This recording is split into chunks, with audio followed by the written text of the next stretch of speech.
Olá, muito boa noite. Bem-vindos a mais uma edição do Noite Informativa. E vamos ao espaço de comentários com Sérgio Vieira.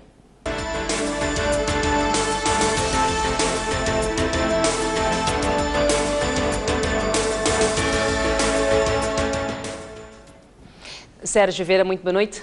Bem-vindo ao Noite Informativa. Muito obrigado, Selma. Boa noite.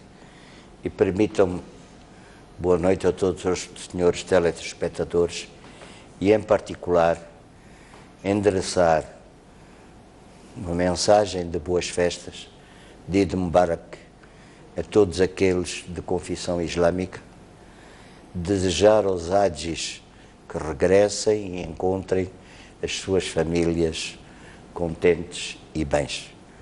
Boas festas. Bem, hoje vamos falar sobre aquilo que são as celebrações do 25 de setembro, que celebra-se amanhã, não é? O Dia das Forças Armadas de Defesa de Moçambique. Esta data marca também a passagem dos 51 anos do início do desencadeamento da luta de libertação nacional. Sérgio Vieira, tendo sido um ator direto deste processo, que significado esta data tem hoje para si? Tem muitos significados. Primeiro, dizer que não foi uma opção ligeira, tomada por tomar. Portugal recusava terminantemente qualquer diálogo. Franco Nogueira registrou nas confidências que lhe fez Salazar que ele estimava que pelo menos mais 500 anos se deveriam passar antes de se discutir essa questão. As outras potências coloniais descolonizaram. Grã-Bretanha enfrentou um conflito no Quênia, onde havia muitos colonos, mas conseguiu resolver e o Quênia acedeu à independência. A França teve um conflito mais sério na Argélia, onde havia 1 milhão de colonos. Mas de Gaulle soube ver qual era o interesse da França e o interesse do futuro das relações. E, em 1962, foram assinados os Acordos de Evian, que puseram termo ao conflito. Ficou Portugal. Mondlane e outros dirigentes nacionalistas tentaram várias vezes dialogar. E, repito, Salazar dizia, talvez daqui a 500 anos. Faça isso, decidiu-se logo do início que teríamos que nos preparar para desencadear a luta armada de libertação nacional. Já havia acontecido na Guiné-Bissau e em Angola. Começamos a preparar, em primeiro lugar, na Argélia. O primeiro e segundo grupos foram treinados na Argélia. O primeiro grupo dirigido por Filipe Samuel Magaia, o segundo grupo dirigido por Samora Moisés Machel. Tanganyika pôs-nos o campo do Congo à disposição. Mais tarde, em 65, abrimos na Xingueia e Congo ficou para o MPLA, SWAPO, ZAPO, ZANO, o ANC.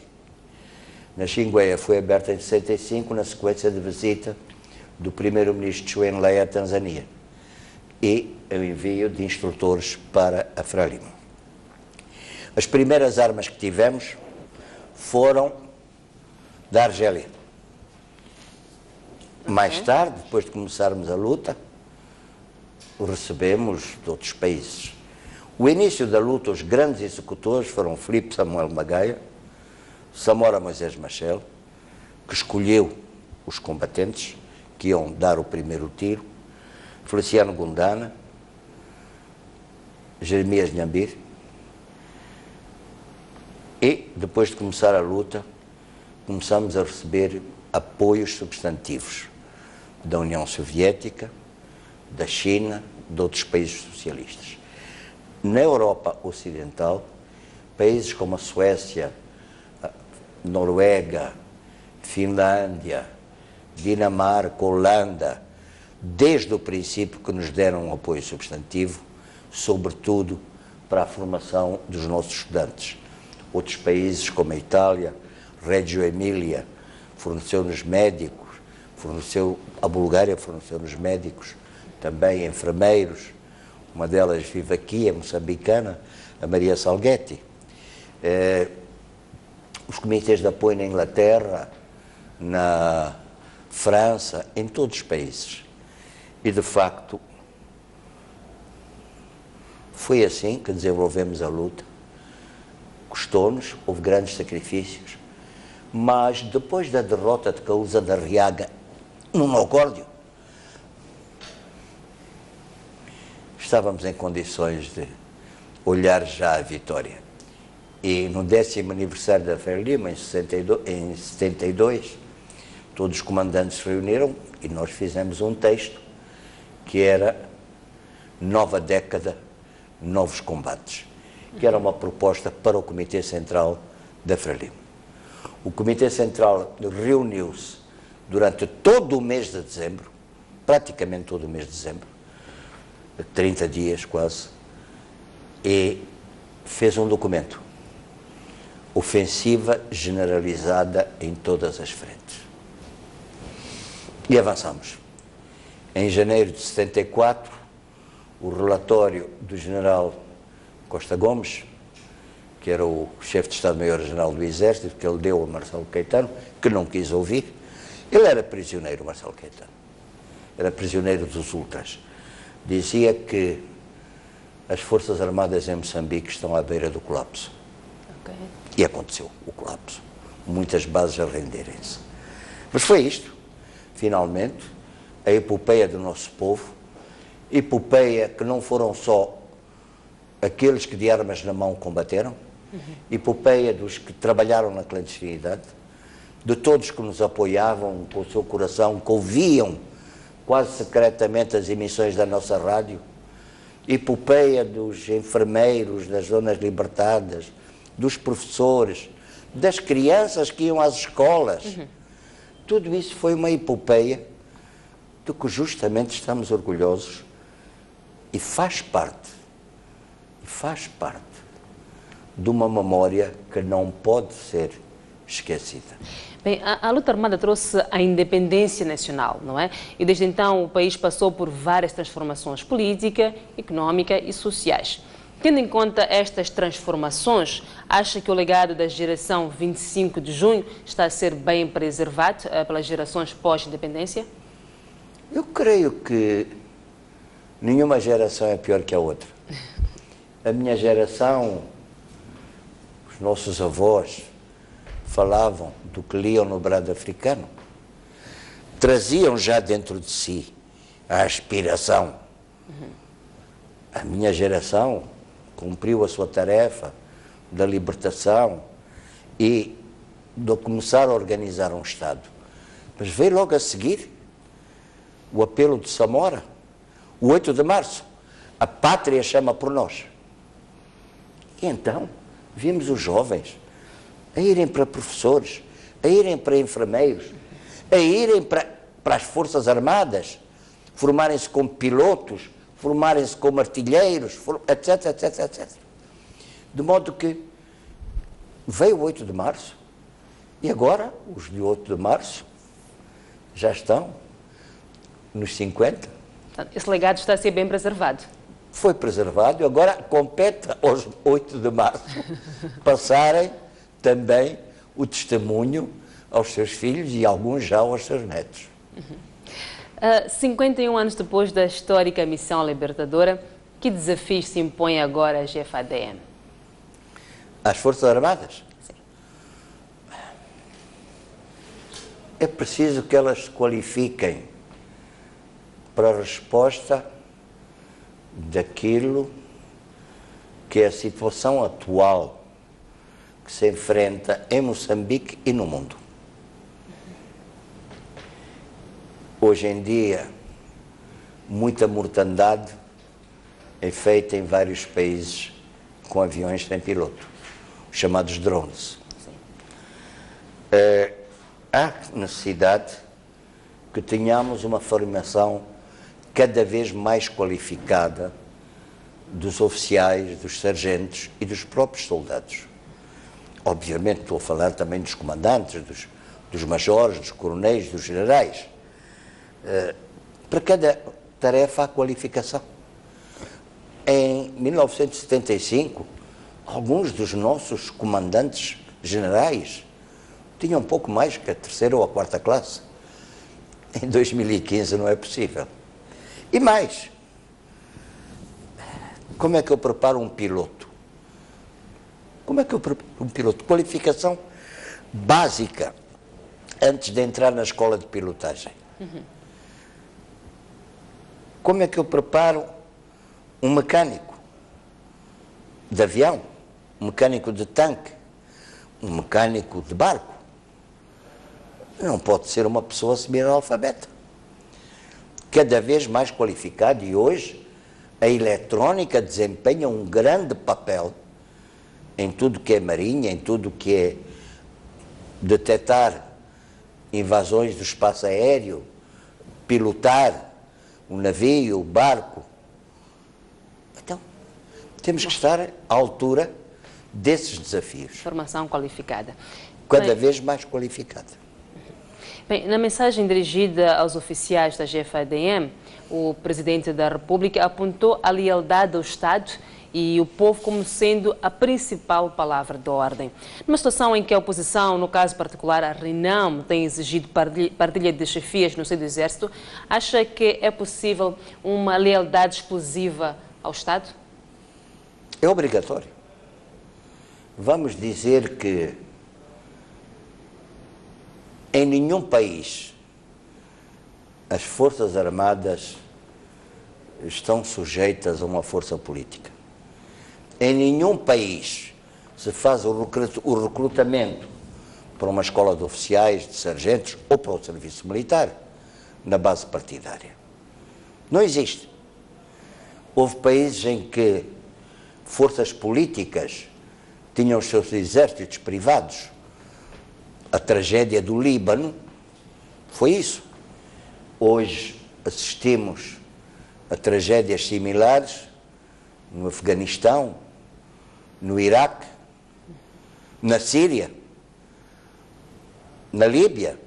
Na Síria chegou-se ao absurdo que os criadores do exército islâmico, hoje Estado Islâmico, andaram desesperados a criar um novo exército para combater Assad e combater o Estado Islâmico. Os criadores do Al-Qaeda, tudo isso. Os que destruíram o Iraque, em nome das armas de destruição massiva que nunca ninguém encontrou. Bom, alguma responsabilidade tem e nós não podemos pensar que estaremos 100% imunes. As nossas Forças Armadas, as nossas Forças de Defesa e Segurança, os nossos serviços de inteligência e de contra-inteligência têm que estar à altura dos desafios deste século XXI. Bem, vamos ao nosso próximo tema, ainda relacionado ao 25 de setembro, que são as condecorações do Estado pelo 25 de setembro. O Presidente da República condecorou nesta quarta-feira 10 personalidades que se distinguiram quer na luta de libertação nacional, quer nas áreas de artes e letras. Dentre os condecorados constam Mariano Matsinha, Joaquim Chissano e Janete Mondlane, só para citar aqui alguns. Como é que o Sérgio Vieira viu este gesto? Maravilhoso. A Janete trabalhou pela causa da libertação desde os anos 50. Esteve na fundação da Frelimo, foi vítima de perseguições pelos grupos racistas que queriam que se expulsasse a Janete porque era branca. De modo que foi maravilhoso o Mia Couto ser a falecida diretora do Arquivo Histórico, que foi uma pessoa heroica no seu trabalho. Eu fiquei contente. Direi que ainda há lacunas. Por exemplo, entendo que um Fernando Ganhão merece. E, lamentavelmente, a Universidade de Eduardo Mondlane não tem nada que celebre, assinale Fernando Ganhão, que foi o fundador e o primeiro reitor da Universidade Eduardo Mondlane. Há pessoas como membro fundador da Frelimo, também vítima do racismo, que foi o médico Hélder Martins. Bom, há muitos. Ainda há caminhos a percorrer, mas o que foi feito foi bem feito e mereceu-se que se fizesse. Um dos discursos de destaque nas reações que marcaram as distinções foi o de Mariana Matsinha, que dizia: "Estou muito feliz. Esta homenagem mostra finalmente que neste mundo não estou sozinho. Há quem me vê como pessoa." Será que este discurso não mostra que entre os combatentes da luta de libertação existe um sentimento de exclusão? Pode ter acontecido, em algum momento, nos anos passados, que olhava-se mais para prestar homenagem, o lambabutismo, que propriamente para os méritos das pessoas. Creio que isso está a ser ultrapassado. Portanto, há alguma razão de ser naquilo que foi o discurso de Mariana Matsinha? Merece. Merece, com certeza. Como outros mereceram. Como mereceu o Gundana, o título de herói. Como mereceu o Marcelino, o título de herói, antes agora destas celebrações. Okay. Apesar de ser do grupo dos libertadores, o Sérgio Vieira é daqueles que ainda não foi homenageado. Isto faz-lhe sentir excluído? Eu recebi várias condecorações no tempo de Samora Machel. Os angolanos também me condecoraram com a Ordem Agostinho Neto. Bom, não me sinto excluído. Talvez então, se eu me sentisse excluído, haveria muitos outros que se sentiram excluídos, que não foram condecorados agora. O primeiro passo vem antes do segundo. Não faz sentido dizer: o Mariano foi condecorado, porque não eu. É uma estupidez como outra qualquer. Bem, o discurso de Mariana Matsinha mostrava, de alguma forma, esta exclusão. Daí esta questão, se não se sente também excluído. Talvez, ou talvez fosse um lapsus linguae, como se diz. Não sei. Vamos ao nosso último tema, que foi a emboscada que sofreu o líder da Renamo, Afonso Dhlakama, em Manica. A Renamo veio ao público prometer retaliação devido a esta emboscada. Como é que o Sérgio Vieira avalia este posicionamento da Renamo? Eu não sei quando é que a Renamo não fez discursos belicistas. Que eu me lembro. Talvez houve um momento, de vez em quando fala de paz, mas logo a seguir ameaça, ameaça, ameaça. O chamado atentado, eu digo chamado atentado, porque na primeira análise forense, parece que os tiros foram na horizontal e muito perto do alvo. Numa emboscada, não se está a um palmo ou dois do alvo. E é muito difícil. Estar muito perto do alvo significa o quê? Foi alguém que esteve a disparar ali de propósito, que não foi atentado. Dois,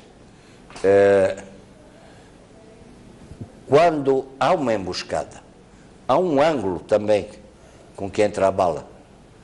Não entra horizontalmente.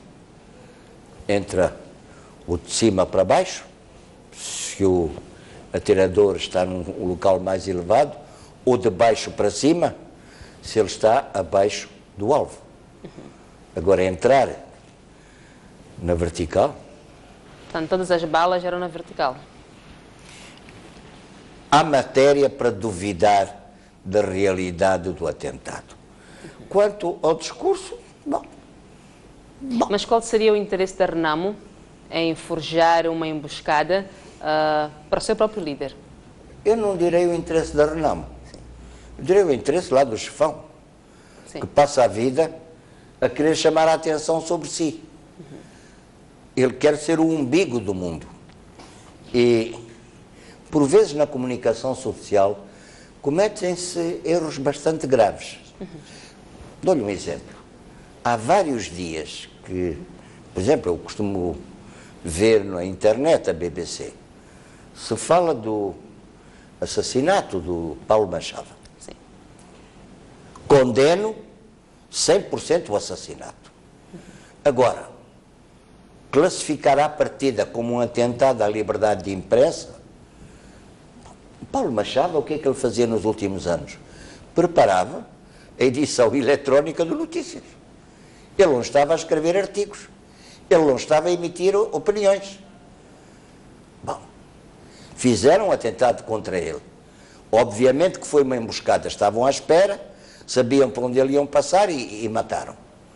Mas eu não posso começar por afirmar que foi um atentado à liberdade de imprensa. Porque se alguém também matar um médico, ou matar um enfermeiro, não vou dizer que é um atentado à liberdade dos médicos ou dos enfermeiros, ou dos professores, seja quem for a vítima. Mas portanto, aquilo que é mesmo o posicionamento da RENAM em relação a esta retaliação? Minha senhora, senhores telespectadores, quando é que eles não fazem ameaças? Eu não sei.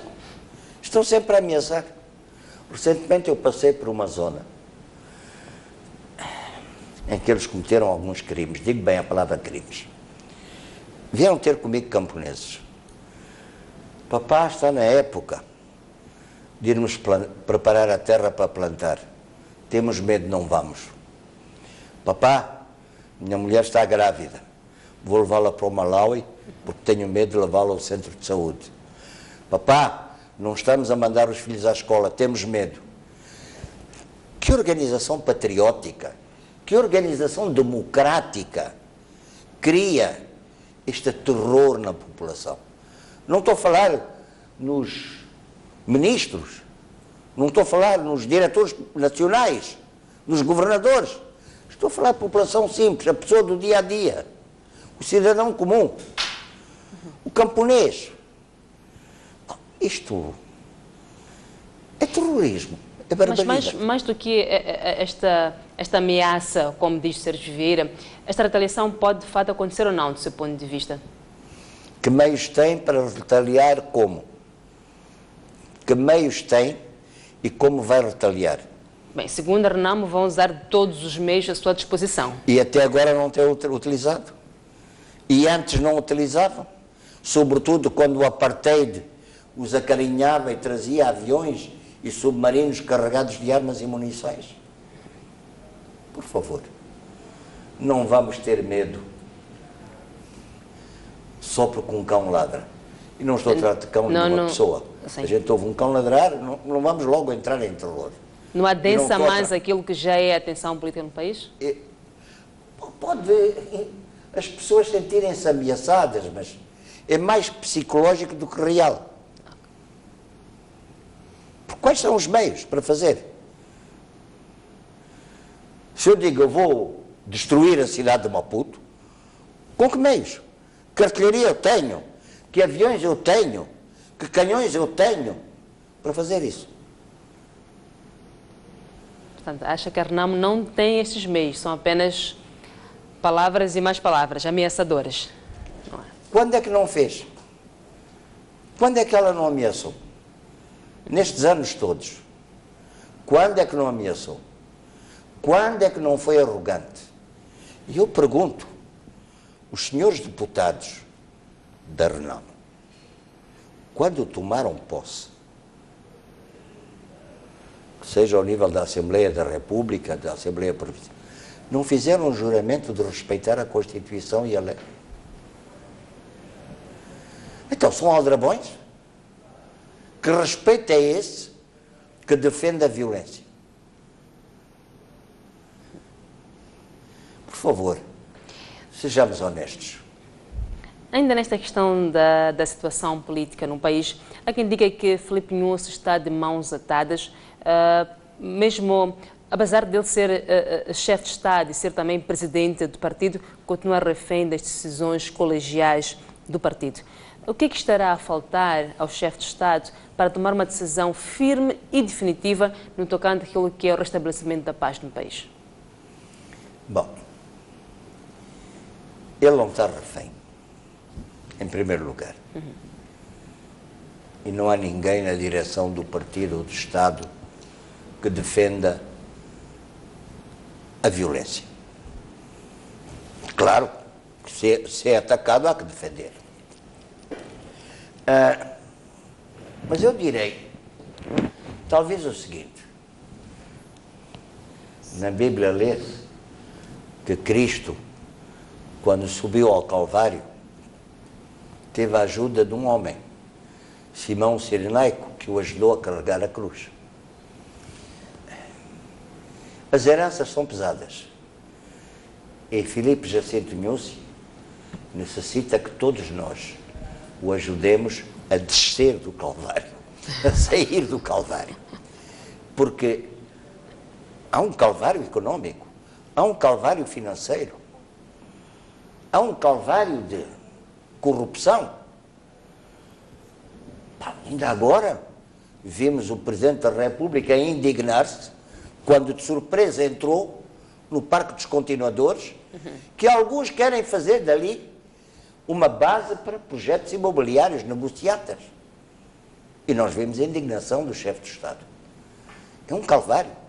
Temos que o apoiar e o ajudar a sair do calvário, a levantarmos o nosso país. Precisamos disso. De que forma cada um de nós o pode ajudar? Muitas formas. Não é só falando no café ou no bar. É escrevendo cartas para os jornais. É fazendo manifestações de apoio. Desfiles. Façamos isso. Ele merece que a gente o apoie para tentar libertar o país das heranças pesadas. Passa aqui no Porto e vê aqueles barcos para pescar atum que não têm um tripulante. Se calhar eles são preparados para pescarem atum no lodo do cais. Sr. Vieira, últimas considerações. Últimas considerações, mas para encerrar aquilo que é o seu espaço de comentários. Bom, eu só direi que é motivo de orgulho celebrarmos mais um aniversário do 25 de setembro. É motivo de orgulho e de saudade lembrarmos de Samora Machel, que no dia 29 completaria 83 anos. E muito sentimos a falta dele. Era um homem extraordinário que muito contribuiu para este país e para a libertação de outros países e por isso se tornou um alvo privilegiado do apartheid. Por isso, neste dia, pensemos também que para chegarmos onde chegamos, muitos ficaram pelo caminho.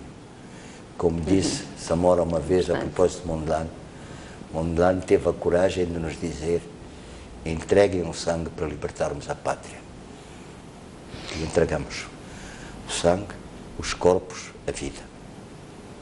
Muito obrigada pela sua presença. Foi um prazer imenso recebê-lo. Espero que volte mais vezes.